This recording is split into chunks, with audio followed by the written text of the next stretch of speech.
I'm wearing my glasses even. What is up, everybody? I am live with my boy, Shaun Deeb. I mentioned earlier in the show that this is probably my last podcast until I go on maternity leave. And so it seems only fitting that I wrap out this time in my life with my boy and father, Shaun. Welcome to the show. Thank you, Sarah. Yeah, it's a lot of things are going to change, as we were talking before we got live. You know, there's a lot of ridiculous things that anyone who has kids or has been pregnant knows that whole life's going to change. Yeah, we'll never but you see Sarah encouraged again. me right from the beginning. You were like, listen, just get it done, girl. And actually, I should have listened to your advice like way before, where I kept waiting for Heath to be ready. I should have just right from the beginning just done it like I wanted to. And that's what happened. Men just get used to it. They just accept after it's already happening. Yeah, especially when you're, the relationship where there's a big age difference between the two, it's going to be tough to really get on the same page. Yeah. So. Well, I should have taken your advice. A lot of people should take my advice. I say a lot of crazy things, but it's usually right. Okay, well, just so everyone who's listening doesn't have to listen anymore about my impending birth, what's up, guys? Welcome to the broadcast. It's good to have you all with us.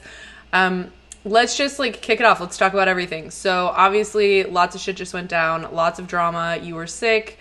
So many podcasts, etc., could not get you right in the moment. But let's just get your story, man. Let's get your side of what's going on. Yeah, so, obviously my goal this whole summer and this year was to repeat as Player of the Year again. So I played a ton of tournaments, played a lot of binds, played a lot of events I wouldn't normally play. I multi-tabled a couple times, and I went to Rozadov to, when I knew I was in second place going out there, and I knew the leader, Rob Campbell, wasn't as good at No Limit and PLO, which there was a lot of events that were based in that. So I really liked my chances, going to there, and I thought I was, a favorite over Rob himself to win. So I tried to make bets with him or with anyone else, and no one really wanted to bet me. And then we go out there, and I really bombed it. I had a couple big chip leads on day twos and just never final tabled, never really did anything well, got no points. But the funny thing is everyone else bombed too. As a group, we lost so much money in Rozadov, We all did terrible. We gave all the money to the poker community. We probably lost $500,000 to $1 million, the people who are leading POY combined. So anyway, we're all doing terrible. I was actually so far behind going to the Colossus that I was going to come home. I was over it. I bubbled the main by 5 people. I just stopped winning hands. Lost 2 all-ins that were flips. And then I was out. So I knew that I really needed to cash to get a score in that to really have a shot. So I guesstimated at the time that I needed 7th place in the Colossus, which is, I knew it was going to be 3,000 people. So I wanted to come home, and my wife told me, stay.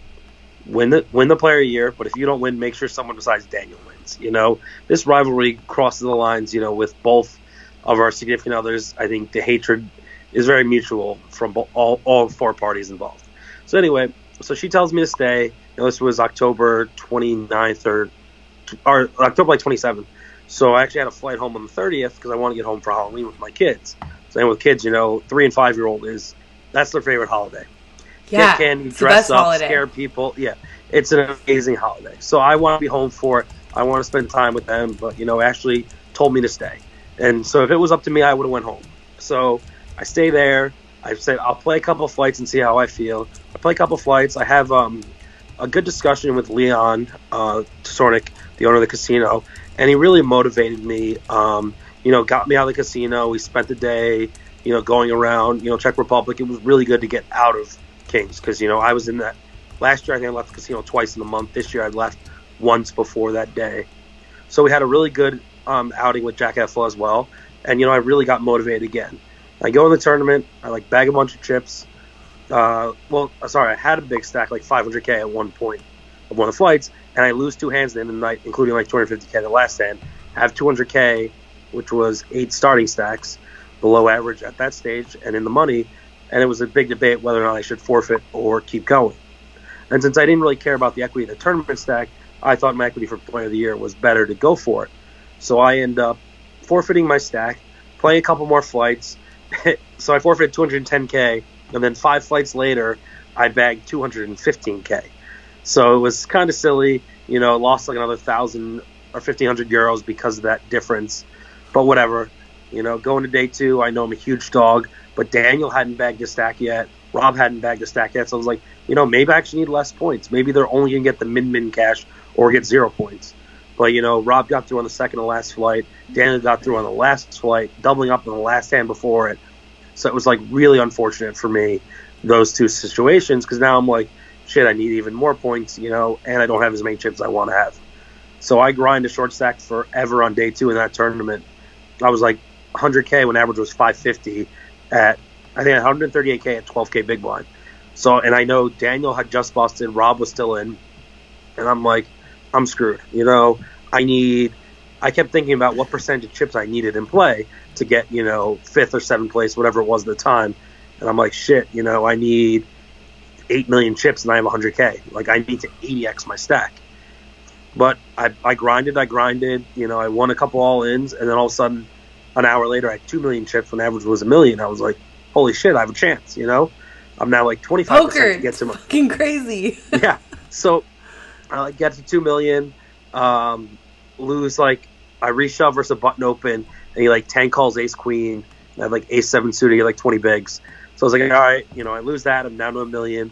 I play some crazy hand at break where a guy was like bluffing with ace 10 on a ace 8 deuce queen king board that was rainbow on the flop, turn flush draw, and I have ace jack, and like he bet so small on the river I thought for sure he had me beat. And I tanked like 5 minutes into the break and finally called getting 7-1 on the river. And he actually had ace 10, and I couldn't believe he was like value bluffing with that small with that when it was like, most of my stack on the river. So then I propel up, and I don't lose a pot for the rest of the day, bag whatever 7 or 8. I think I bagged 8 million, which was exactly what I needed stack wise. And there's 11 people left, and I'm third, and I'm like, holy shit, time to get 5th, because that was what I needed exactly. I was told by World Series as well as everyone on Twitter. So I come in the day like, do I go just for 5th? Do I go for the win? It's 200K US up top. I'm down 150K on this trip. Do I gamble? Do I not? And I said, fuck it. I think everyone's going to think I'm going to play so tight for player of the year. I'm going to start the day and go for the win. And I think I can chip up. And when I get the chip lead, there's a lot of weak players. It's a $500 buying tournament. Everyone's Hendon mobs except for Elke's was like 100K lifetime cashes, or less. So this was like the biggest tournament they're ever going to play. And, I just went with my image and the, confidence that I have and that I'm better than them, and I went for every pot.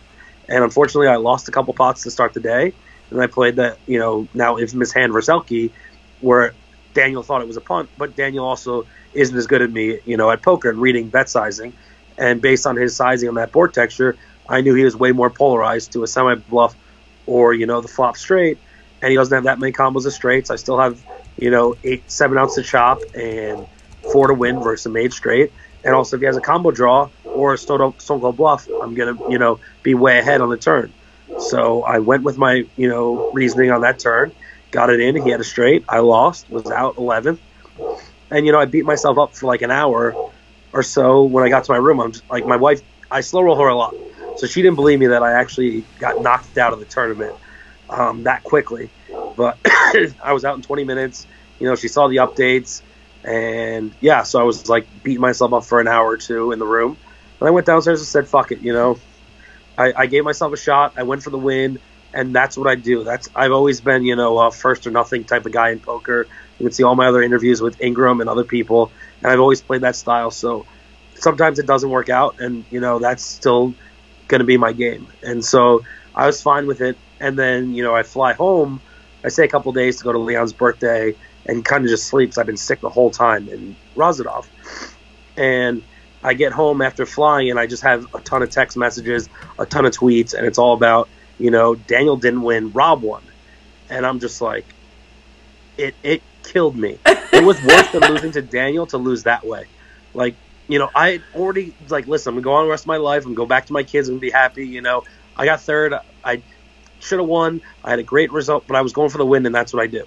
But then to find out I did need to get 5th, I need to get 9th, I was like, I would 100% have folded in from 9th. So I felt like that it was stolen from me, my chance to go for the, back-to-back, something that will probably never be done, or like, you know, just a crazy opportunity to go for back-to-back player of the year. So because of the false information, I made equity decisions to go for the win instead of go for fifth, you know, but I would have for sure just folded to ninth and then played normal. So it was really brutal to me to find out I actually got second to Rob of all people. You know, no offense to Rob, but he didn't put in the volume that me and Daniel did. He didn't really do what was best for POY equity throughout the summer. And so because of that, for him to win, it's kind of unfortunate to me to put in all that extra effort, multi-table, and to not win. You know, yes, he had a great summer, but, you know, I think that everyday grind, hopping from event to event really tests your, you know, mental fortitude in poker. And that's a skill set that I think very few poker players use often. A lot of them have it, but they don't use it nearly enough.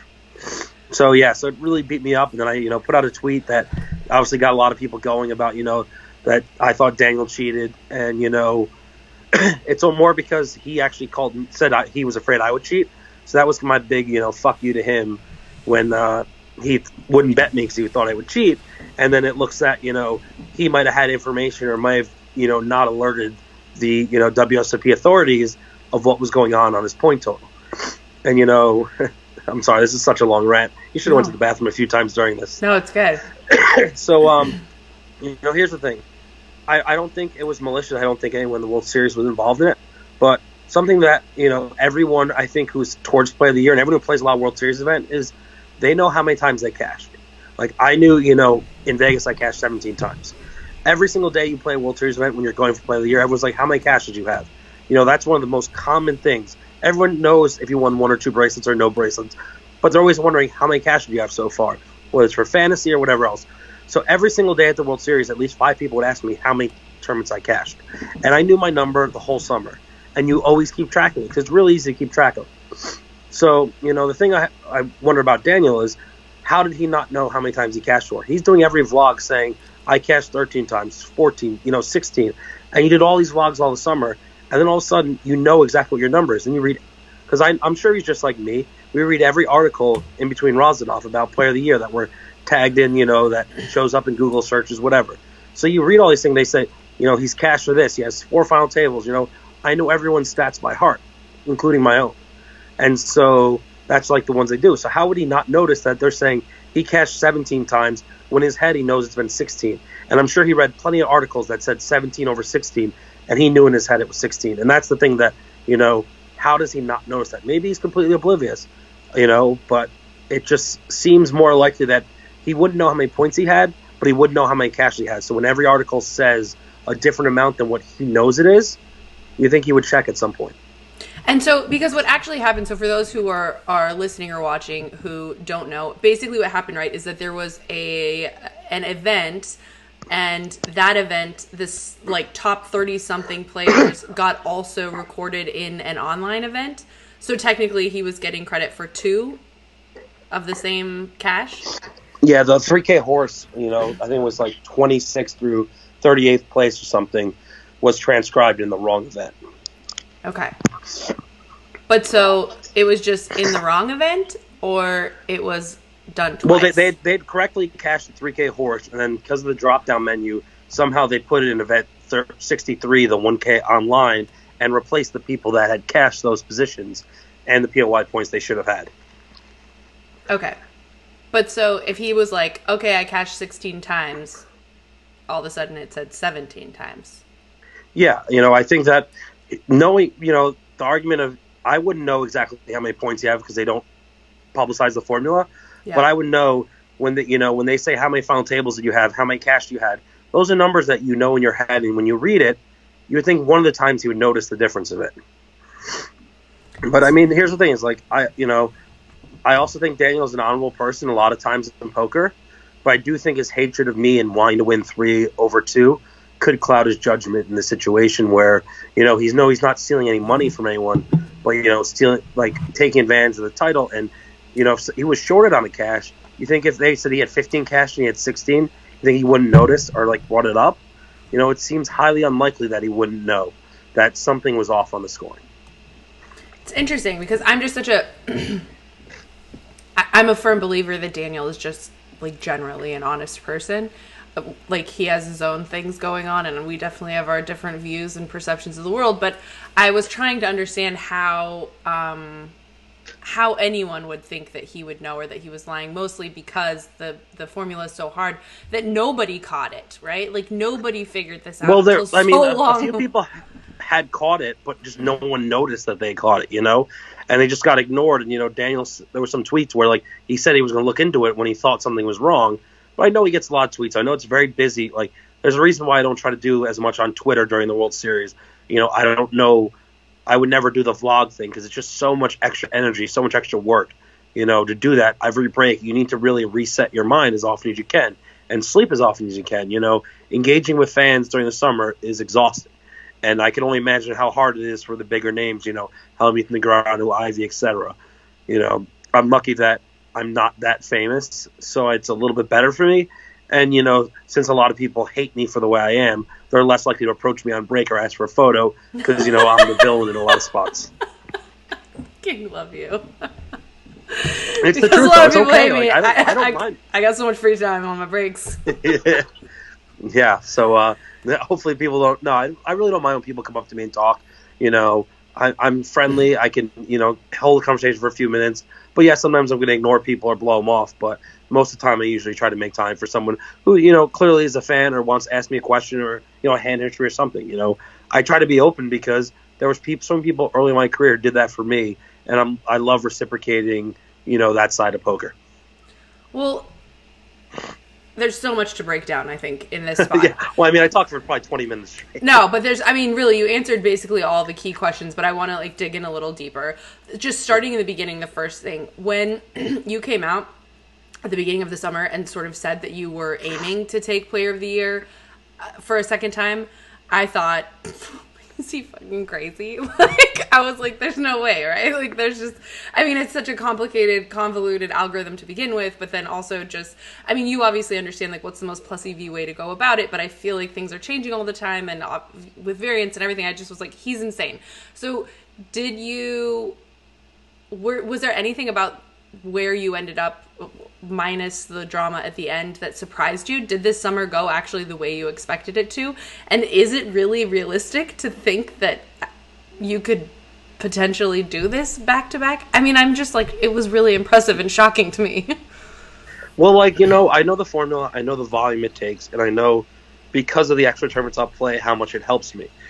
But, this year, if you actually look at my results, I had a second, I had a fifth, I had a couple nines, couple 11. I had so many, 10 to 25th place finishes that easily could have been final tables. I'm two of my final tables I snap busted on really unfortunate hands. And, there was a lot of just situations where I easily would have got a couple more points, or I got in a huge flip that, was slightly unnecessary or maybe it was necessary. And I just lost a lot of huge equity spots, deep in these tournaments. And, obviously I look back on the dealer's choices, that heads up was 500, POI points. And I knew that if I get a lead in Vegas that I would win because no one would go to Rosnoff knowing I'm going to play every bullet and go to every event. So my goal was to, get a significant lead. And, I had two really good opportunities to get it, and both of them, were unfortunate. First one being the dealer's choice, the second one being, the closer, where, I come in with chip lead, with 13 people left and get seventh after, losing two all-in flips where, I was ahead going to the river. But it's irrelevant. It's just but if I win either of those or get third or first or second, people are just not going to bother. And so knowing my grinding abilities and my motivation to win Player of the Year made a lot of people back off. They're like, well, Shaun's going full balls to the wall, so I'm not going to bother. And that's kind of, one of the things. Another thing that was unfortunate about that is I think if Daniel had his correct scores, I don't think he would have went to Rosnoff. He almost left Rosnoff when he was in striking distance, But if he was 200 points further behind going out there, knowing that I'm playing every event, knowing that Rob's playing every event, knowing that everyone else ahead of, I think Phil and Dan Zach would have been ahead of him as well. I'm not totally sure. I think it would have been. So, he would have been in fifth place. He has to lap everybody. Has to have, a first or a second or, 3 final tables. And it's just, so tough. He said as much. In his interview last week, he said, I wouldn't have gone had I known this. Which changes everything. Yeah, and, that's the World Series standpoint is, and, one of Daniel's points is everyone would have played differently if the scoring was different. Yeah, but it wouldn't have been a big equity difference. We all would have, maybe played a little more aggressive, a little less aggressive if we knew we were close to the top, or try to etch out the lead. Maybe I probably would have multi-tabled the 25K during day 2 of the PLO half and half. But those equities were very small difference on each of our decisions. But like the Colossus was huge. If I really knew I needed ninth, I would have folded and won 99% of the time. Another point I want to make was, Daniel, made this like, I'm so mature, I'm so, grown up, I wouldn't get emotional, because he knew I would get emotional about it, as I should, because I'm the one who really got screwed out of equity. But, if Daniel had the title stripped from him and given to me, and I would have got 2, and back-to-back, Daniel would have probably sued the World Series and probably would have went crazy, And that's what bothers me so much, is he's a hypocrite in these situations where, because the title went to Rob, he was all PC and he was totally calm and cool because it didn't go to me. But if I was second and that title went to me over him because of error, we all, like, those who know Daniel and those who can understand the type of person and the ego that, it takes to be a top poker player, he would have lost his mind and would have went off on the World Series, would have bashed them up and down, would have said how the system's screwed, all this other stuff. And because it went to Rob Campbell, he didn't care as much because, to him, me not winning, he's more like my wife, where me not winning is like him winning. That's the way Ashley was about Daniel. So when it comes to that, I think he's able to be a lot more calm, as opposed to if, it was a different result and it goes to me because of the error. Yeah, I mean, I have to agree. I think for everyone's sake, Rob winning versus either of the two of you was certainly less dramatic. But that being said, I think you ending up as runner-up in this. So we spoke a little bit about how I thought you would, the possibility of you going back-to-back was absolutely crazy to begin with. But then the ending it in the Colossus, as deep as you were, and just needing to be a couple points, or a couple places difference, really did make the biggest difference of the whole situation, as crazy and as weird as it was. It couldn't have been more shitty how it ended up, right? No, it's true. Like, that's why it wrecked me, is because, like, if I changed my mount, if I just didn't go for first with 11 left, if I didn't open, one of the late opens, if I didn't, shove the turn, if I didn't, shove over the limp, doing all these things that I wouldn't have done if I was strictly going for fifth. The King 9 shove blind versus blind for 12 bigs versus small blind limp, who's giving me a few walks. I wouldn't have shoved that if I was trying to get fifth. But I was trying to go for the win, and I, was very surprised the guy called me with ace-5 off, and most people in that tournament would have folded ace-5 off in that spot. So I still like my shove. If I know his cards, if I Mike Postled him, I would have shoved King 9 there to get ace-5 to fold. But, those are the things that are frustrating, because I made, everything you do in poker is for equity. That's every decision you make is usually dollar equity. But for me, the Colossus was POI equity. For most of the reason I stayed there, because I'm not going to stay in Rosendorf and play a $500 tournament with $200K up top. That's like 8 days tournament and miss time away from my family. I wouldn't even do that for like a 10K. Something I have like a good amount of money to be won. But I really wanted to go back to back. I've always wanted to do things in poker that I've never done before. When I first got into really tournament poker on PokerStars, I won the tournament leaderboard, the yearly one, back to back. So like that's kind of always been a real big motivator to me, as well as I've done it before, so I know what it takes. And then I took the third year off, and so now I really have to go for it again next year and basically make the case that I almost did 3 in a row, and I should have done 3 in a row if the scoring was correct, because going to the last event I would have made sure I won. Right. And that's kind of the fun thing. And everyone's like, well, you would have done day 2 differently. Yeah, I could have done a lot of things differently, but I play to win, I play to accumulate chips, and I can build a stack better than anyone else in the world. And that's why I have such a good shot for Play of the Year, because I'm chip leader in the money of so many tournaments. Well, tell me a little bit about, because I think one of the tough spots is once the WSOP realizes that they've made this mistake, is that I don't know that there was really a good outcome or a way to compensate for, or like what would you have suggested as a way to compensate for really the equity that you had put in that you clearly are just not going to get out then, right? Or how you could, everything would be different, right? Poker's about information. Yeah, so it's really interesting, because I think next year there's going to be a monetary prize for Play of the Year. So I think if there was a monetary prize, the World Series would have to give money to both of us, or to even all three of us, because of the error, which, probably will scare them a little bit about putting money up. But I think that, if we ever went to a court of law, there could be discussions that, we're making decisions based on money.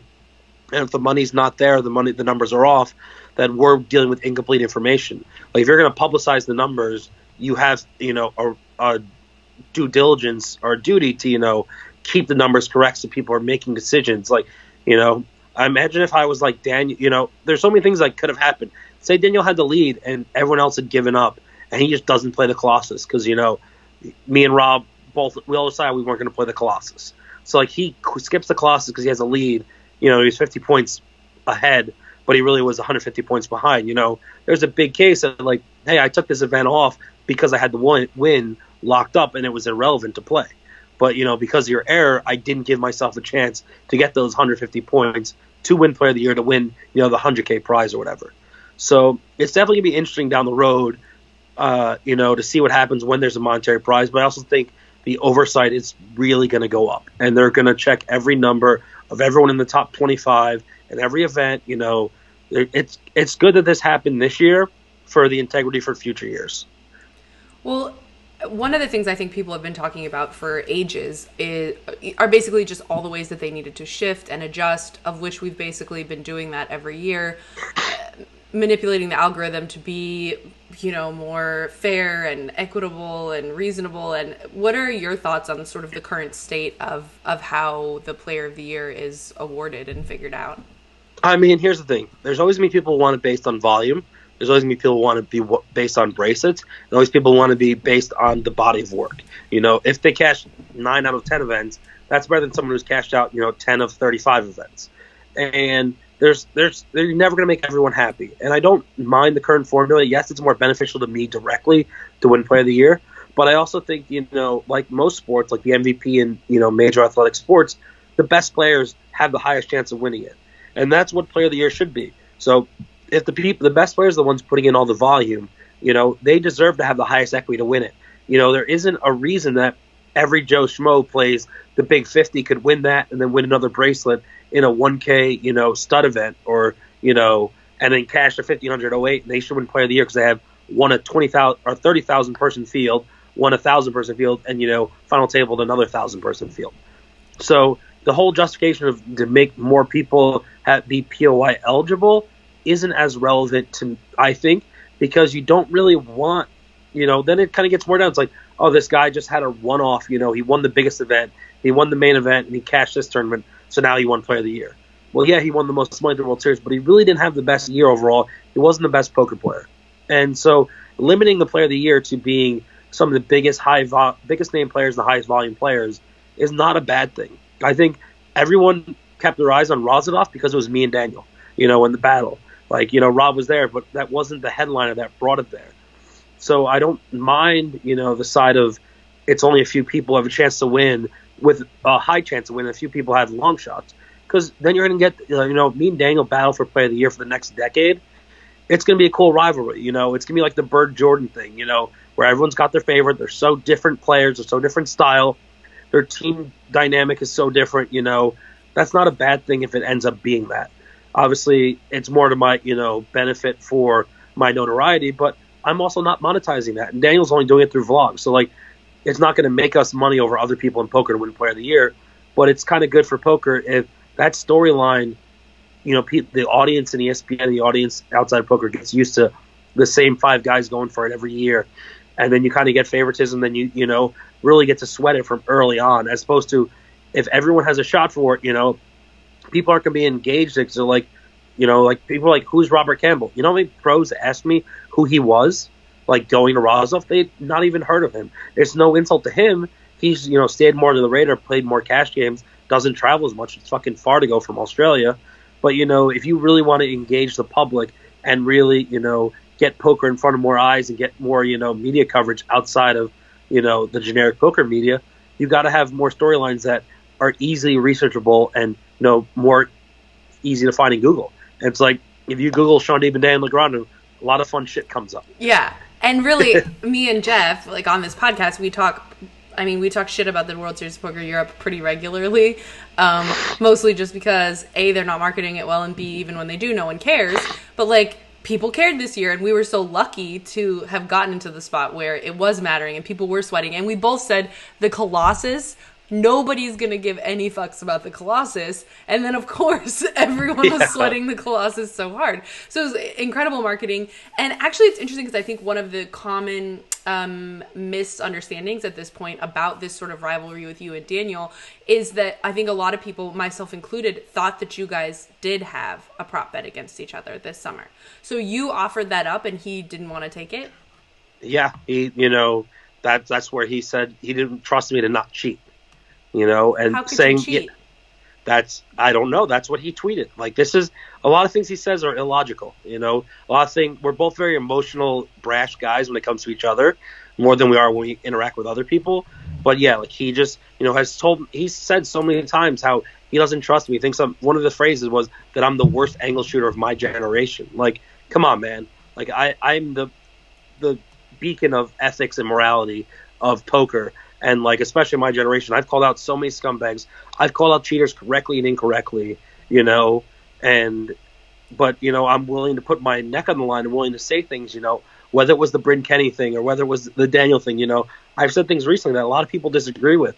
But, I still stick to my guns and I still feel the things I said, were correct. And that's one thing that I'm willing to do that most people in poker aren't, is I'll shoot myself in the foot if I think it's going to help everybody else out.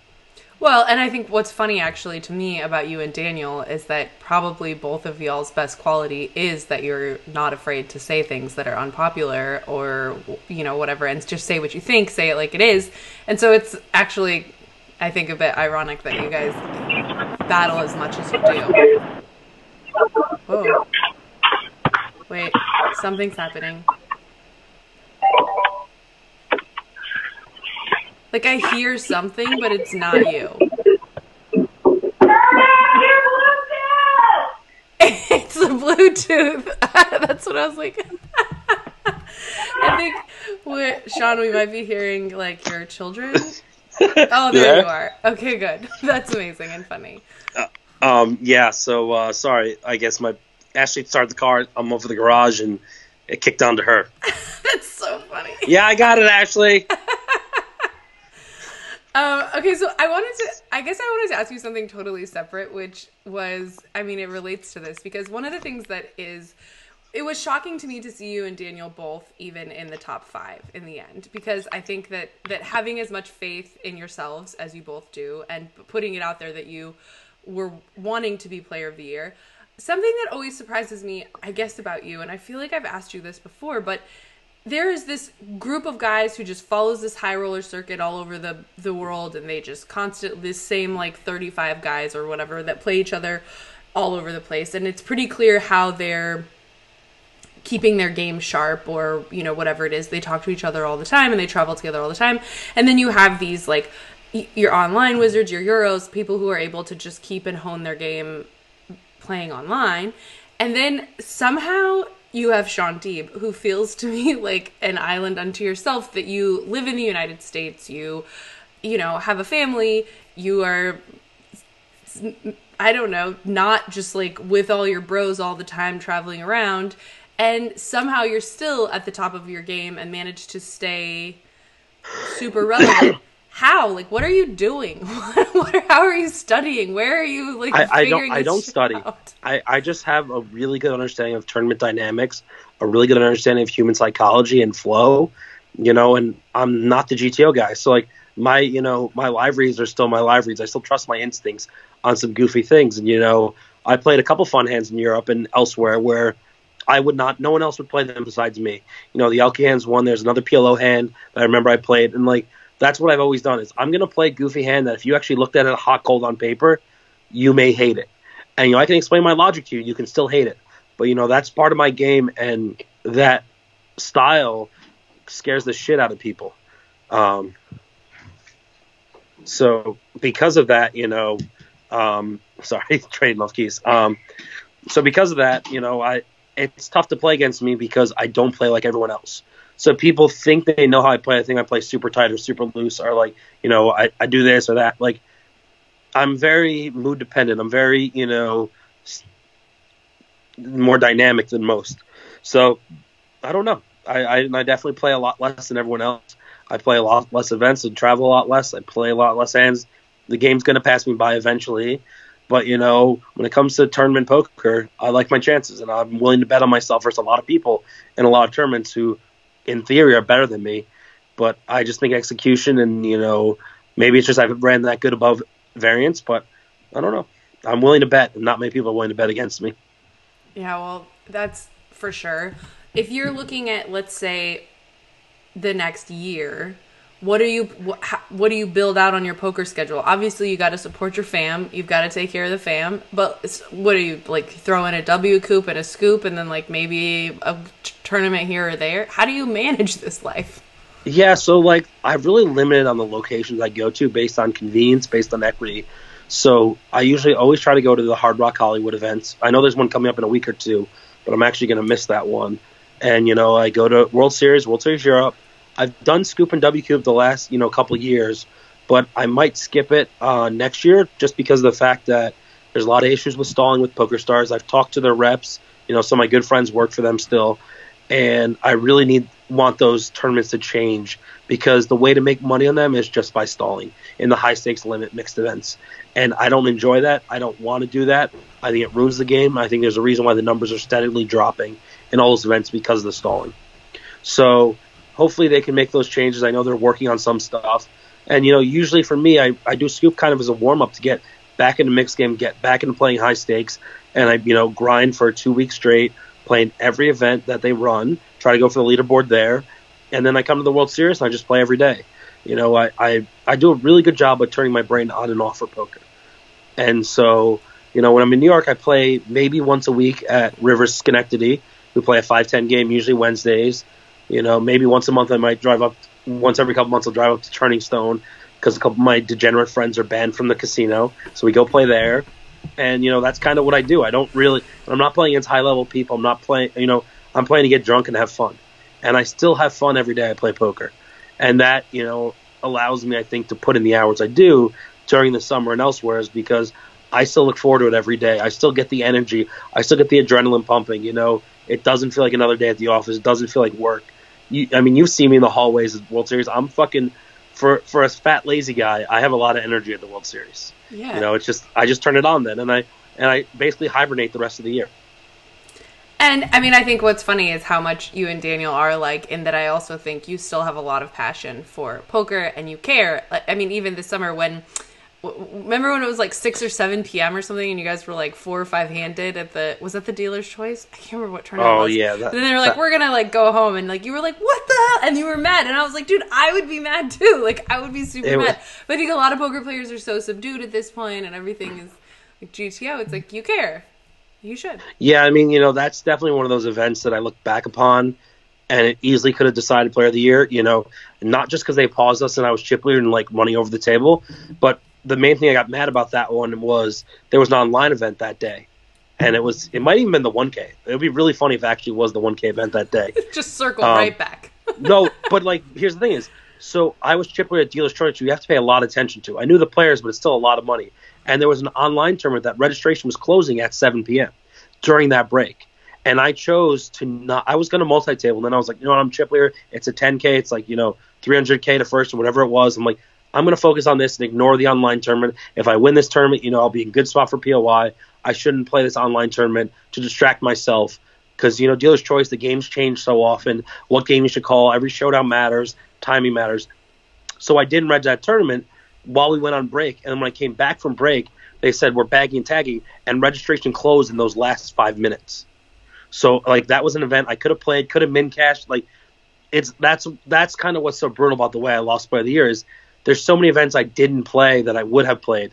The 25K in World Series Europe, the 100K in Vegas, that I could have sold action to. I could have played. I could have multi-tabled, but I chose not to. And it's or any tournament, if I got one more tier, the 08 I got 9th. If I got 8th, I win. That's the thing is it's one event out of 200 bolts that I played. Any one of those hands that I busted on, if I just survived another orbit, I might have got more points and would have won. And that's what's so brutal is you're that close when you're second and 30 points behind.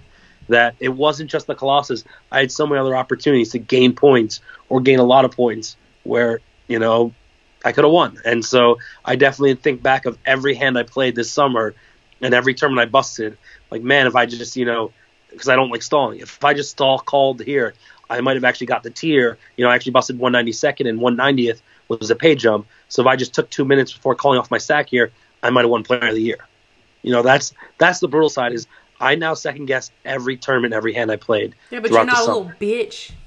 You're not trying to get up 2 places. No, here's the thing is I try to set an example. I've hurt my own equity plenty of times in poker by, saying things I've said or getting involved in situations. So I don't mind making a little bit less money if I make poker better, And so if I am willing to stand up and say, I will not stall no matter the situation, then I'm fine with that. There's so many times people are stalling and I'm calling the floor trying to get them a penalty, even though I'm a short. I think there was one event, World Series Europe, where I was a short stack. Kessler was on my table as well as a short stack. We were 3.5 blinds, and someone was stalling, and I called the clock on him. It's in my financial interest to never call the clock on this guy. It's in my financial interest to stall. I'm making hundreds of dollars extra by stalling, but I refuse to do it because I think stalling needs to be removed from poker. It's the thing that, and yes, I slow roll. So yes, people are going to what's the difference of slow rolling and stalling? Yes, there is some similarities, but it's done a lot less frequently and only for a minute or two, depending on who they are. But and it's a needle, right? Come on, slow rolling's like a funny needle. It's completely different than doing something based on equity. I think slow rolling is, but there's people who make those comparisons and they don't recognize the difference. People think because I slow roll that now I'm a scumbag, now I'm a cheater, now I'm an angle shooter. All the terminology that Daniel uses against me or other people who dislike me do. But which angle shooting is also completely different than slow rolling. Can we just talk about vocabulary for a second? That's a completely different thing. But no, because Eric Wasserson, a good friend of mine and Daniel's, one of the mediators a lot of times when we get in issues, called my slow rolls versus him an angle shoot in '08 because I bet the river. He called and I said, you got it. And I actually had a scooping hand. He's like, you're doing that to see my hand. I'm like, I'm not. But, he explained to Daniel, and Daniel also thinks that's part of the reason I slow roll to see people's hands. It's not. I slow roll for the fun of it. I've always done it, But there's people who... It's not. I do it to fuck with you.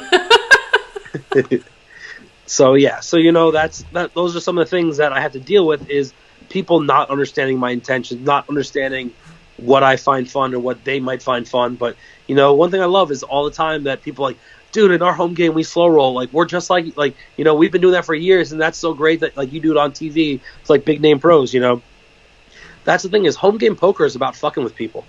That's why we all got That's why it's so fun. All love this game. Yeah. Exactly. Yeah, if you don't get to needle people, you don't give them shit, and you don't let them, trick them, slow rolling's just another way of bluffing. You bluff them if they thought they won the pot, and they didn't. Yeah.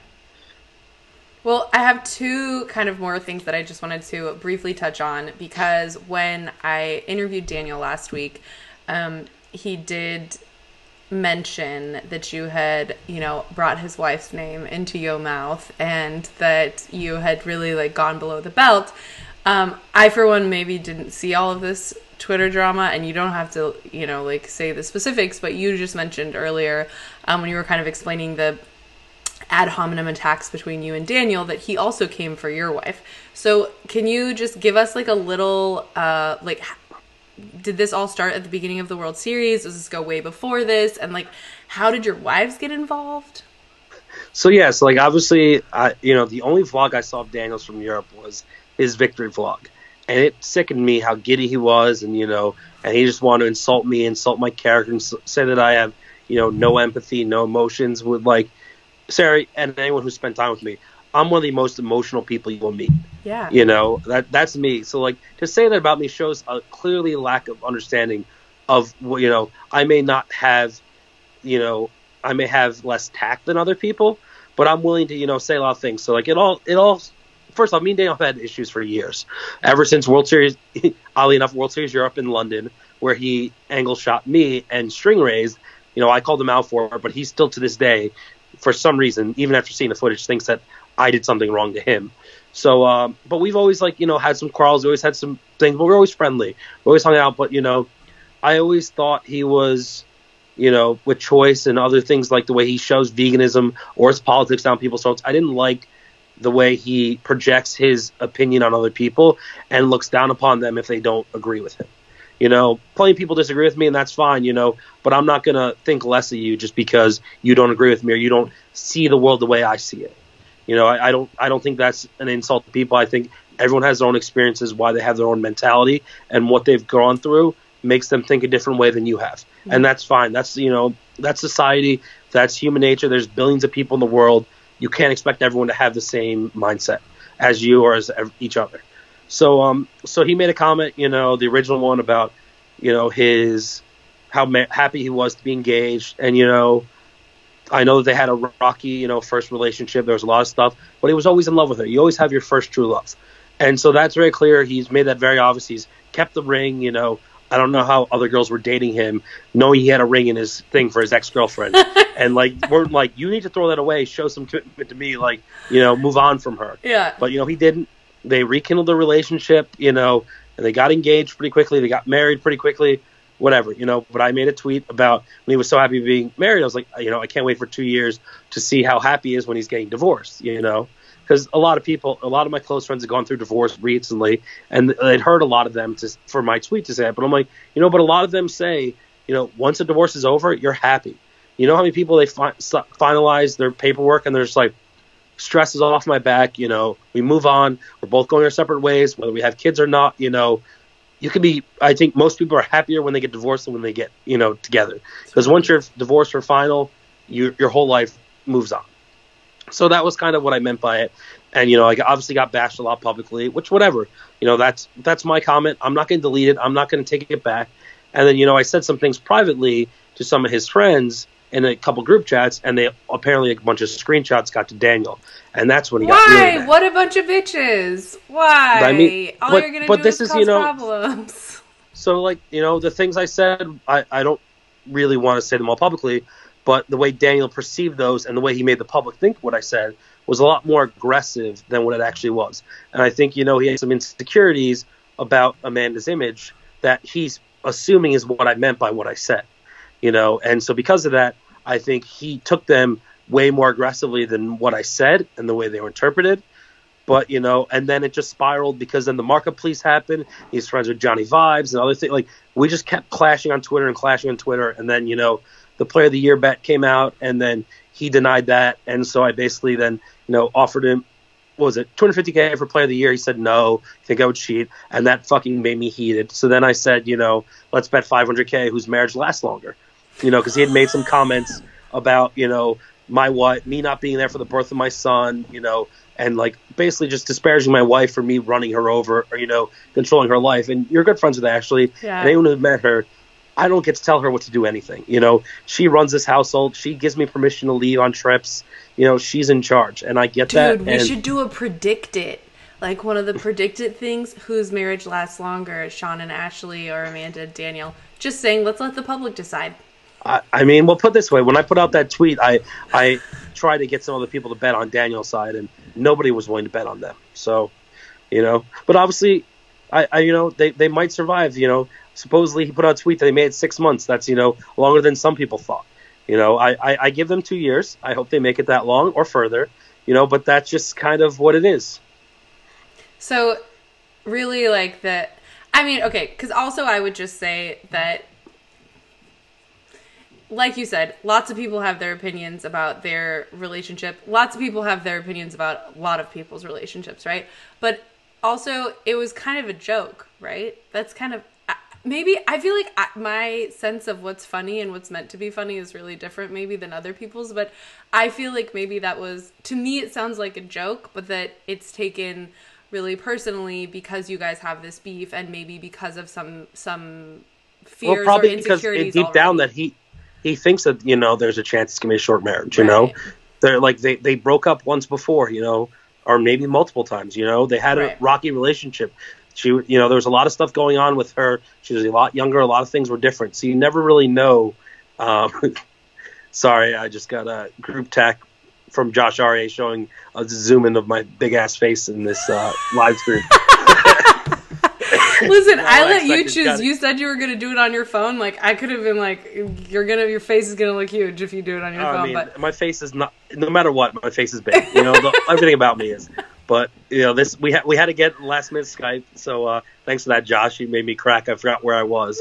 But yeah, so, you know, marriages, and a lot of people have failed marriages. A lot of people have happy marriages. Like, it happens, you know. But I don't think that, you know, and everyone's at different stages of their lives. So I don't know them personally. I don't hang out with them, you know, but I've definitely heard plenty of things that, you know, who knows? And a lot of people watch me and Ashley, and they can't believe we're still together. We talk a lot of shit. We insult each other, you know, but that's our relationship. And there's a lot of people who get to know us, and they're just like, you guys have the most unique relationship. I just think you guys are perfect for each other because we both have, you know, thick skin and thick everything else, you know, so we can deal with each other. She better not be listening to this right now. No, she's going to pick up the kids. So, yeah, good girl. I'm safe. She's not in the house. No, usually she'd come and punch me and make comments like that. I'd be waiting for the wrestling match to start right now. Well, I just have one more question before I let you go. Normally I only go 30 minutes, but I'm already like almost on an hour, and that's just what happens when I get going with Shaun. But I mean, I talked 30 minutes before you even got a word in, so it's not really your But it fault. was great. I didn't have to ask all the basic questions. You like gave me the rundown. That's how I like to do it. Yeah, I kind of had a feeling what would be asked. Yeah, it seems like a pretty easy interview to script. Yeah, you know what we want to hear. Well, I guess the final kind of thing that I was just curious about, you know, being in the position of the World Series in this spot, I would be so embarrassed and just full of just shame and regret. And so I wanted to know, what did they say to you exactly? And what did they issue any sort of apology or tell you that things might be different moving forward to make sure to compensate for this type of thing? Or like how did they approach you with it? So I just want to say one thing. Like I haven't listened, no offense to you and other people, I've listened to almost none of the podcasts on this drama. No offense. But I did actually tune in for a little bit of the Donnie Peters and what's the Pocket 5 get? Lance Bradley's, you know, and they made a really good point. They're like, you know, they bashed me, whatever. People can hate me for what I said. But they were like, I saved the World Series, because everyone's talking about how the World Series fucked up. And then my tweet made the whole thing about me and Daniel and all this other stuff. It actually shifted the narrative away from World Series fuck up and more the personal petty drama between me and Daniel. So, you know, I think the World Series feels shitty it happened. You know, I think the World Series staff that I've talked to know that I'm the one whose equity was affected the most. You know, I easily could have won if I knew the right information. And, you know, they do have the justification that other people didn't know and they might have changed what they needed or the amount of points they played. And Daniel might have played day 2 differently. Maybe he got some more chips. Maybe he got another tier. You know, a lot of things could have happened. But, you know, you go with as much complete information as you have. And I'm the one who was the favorite to win Player of the Year going into the last day of the World Series of Poker. So, and I wasn't just a slight favorite. I was a massive favorite. But I didn't know. And so, you know, it sucks I didn't know. And I think, you know, I don't know what they have planned. You know, they've mentioned they're going to try to do something to make it right. I don't know. I don't know what they can do, you know, because years from now, I don't think people are going to remember that I get second unless I win next year, you know, because then it'll be like he went first, second, first. You know, it'll be kind of like Johnny Chan-esque, where it will go down the lore of poker. So you're going to really I feel like this Player of the Year is going to be way more memorable in the poker community than like a lot of years past, and it will be for this. I mean, no offense to the poker media, but every headline was Daniel or Shaun going on the last day. Well, Shaun needs fifth. Wait, how did Robert Campbell win Player of the Year? You know, it was the most ridiculous. Like, imagine being Robert Campbell and be like, you know, shit, you know. Well, Robert, me and him got a little close to this trip. Like, I think he was rooting for me more than Daniel, you know, like most of the other Player of the Year guys. Because, you know, a lot of the group of top 10 were the younger crowd. We're all the same generation. We all came up together, you know. We've known each other for a lot longer. Obviously, Daniel's a huge celebrity in poker. But, you know, I feel like they don't have the relationship they have with him, or they think they can talk to him like they can with me. So, like, I know that they were all rooting for me, and, you know, I just bomb it for them, and then Robert wins. It's just like, it's crazy, you know. It's one of those things that it could become very memorable in poker. Everyone could just forget about it quickly. You know, it's definitely an asterisk year. But, you know, Daniel has a claim to the asterisk as well. He's like, I would have played differently. I might have, you know, cashed the main, or I might have tried to, you know, final table of Colossus if I needed that to pass Robert. You know, it's crazy that it was that close. It's crazy that one cash makes a difference. But, you know, we all put up a lot of points, but we also really did shitty. Like, if you said the average points gained in Rozadov between the top three guys would have been like 600 or 700 each, we'd be like, we did terrible. That's a second place. And like we were playing the mixed game got like 40 people, you know, the 100K got, you know, 60 people. Like, there were such small fields. It's not hard to get, you know, top three in one of those and then 2 cashes and have more points. So we all did our worst in Rozadov, but we all had, well, at least all of us but Daniel. You know, Daniel was acting miserable in Rozadov, but I could understand why. He's not used to being on the road. He's not used to grinding like that. He's not used to playing those stakes, you know, with that crowd. And the European crowd is very different than the American crowd in poker.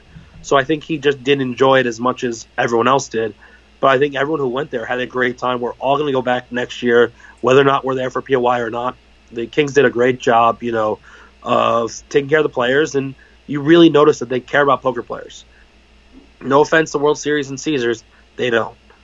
Like, there's a reason why we don't have valet. There's a reason why we don't have good food options. There's a reason why, you know, the registration isn't smoothed over. There's a lot of things that Kings spends a lot of money on customer service and, you know, quality of, like, your time. So anyone who's go there is to buy in a tournament, you swipe your card, it's in your account, you're in the tournament in 10 seconds. And, you know, it's really a nice environment, and that's why, for being in the middle of nowhere, they get that many people there. Yeah, I actually have always said, like, I enjoy myself for the most part in Rozadov. Everyone's, like, complains about the location. I'm like, dude, everyone's a degen. Nobody is really enjoying the location when they're there anyways. You might as well just go to a nice hotel where you can eat food. And one of the things is, for being in the middle of nowhere, they don't gouge people. The food prices and the drink prices are crazy cheap. Yeah. Like, yes, it's the Czech Republic, but I was in Prague, and everything was 3x the price in Prague than it is in Rozadov. And so if you actually are getting good quality food and drink, and not paying an arm length, because guess what? They could charge $10 a drink, and there's no one else to drink, and everyone will pay it. Yeah. But, you know, Leon does not gouge his customers, and that's, you know, most people don't realize that, but the Kesslers in the world love it.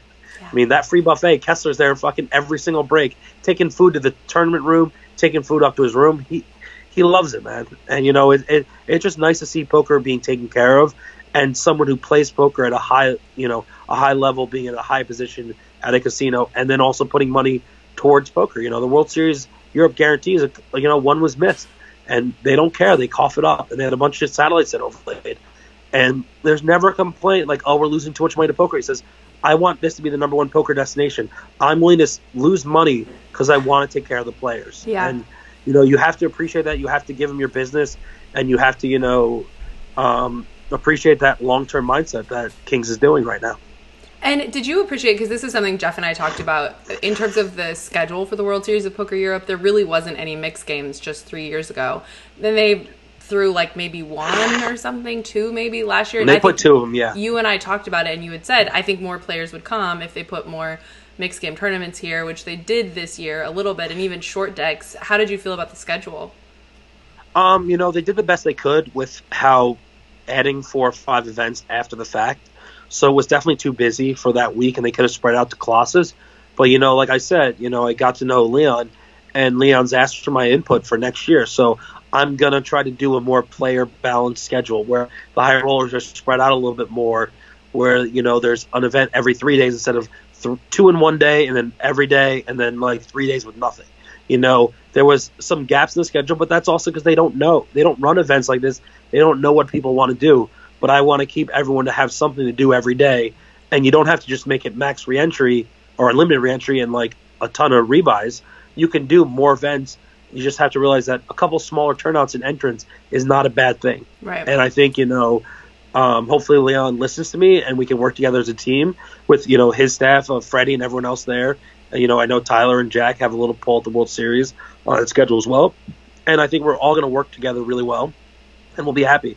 I mean, this is kind of where it's going, is people who care are at the top right now of poker industry, and you're going to see a much better customer product over the next couple of years. And I think everyone, top to bottom, from Rex to pros, are going to be really happy. We're all going to make money. We're all going to have a good time. And, you know, poker's going to grow and keep growing because we're at a really good stage and a really big inflection in our industry right now. Did Leon take you in his helicopter? His main helicopter was broken. Oh, the main helicopter? Yeah. The helicopter he sold, he actually rented back from the guy for a month. So, yeah, we went one day on that. I didn't get the VIP. I don't need the VIP treatment that Helmuth needs of helicopter. I took a regular car, and actually my car was a little late, so I actually got to get to know. Oh, I'm so tired. I can't remember his name, but a super nice guy from Florida, and his girlfriend Mercedes, who was from Costa Rica, and we chatted. But I was like so tired, and he was there the whole time. We had a great time, an American, whatever. But God, I feel so stupid. I can't remember his name right now. But I don't need a helicopter treatment. I told them I appreciate that, but that's a silly waste on me. I can take a car. I don't need a suite. I can take a regular room. I appreciate that he's willing to do that, but I said, like, if you want to spend that much money on wining and dining me, send it to other players who will make a difference to them. And I think that he appreciated that, and I appreciate the effort he made. And I'd rather have his year than him to spend whatever it is per hour to fly the helicopter to get me to the airport. Because it takes a couple extra gallons to get me up in the air. Listen, if he needs to take Auntie Chardonnay up in the helicopter when she gets there, I'll take Shaun's bougie ass treatment. I will be all up in the suite. You ain't traveling nowhere with the baby. It's over now. Well, I so appreciate it, Shaun. It's always so good to talk to you, and I just appreciate your candor. I appreciate your just honesty, and always keep it real. And that's just something that's, I think, pretty rare in this world anymore. And even when things get a little dicey, you don't back down from your truth, and I just really appreciate it. Thank you, Sarah, and good luck through labor. Send us some photos, some action shots.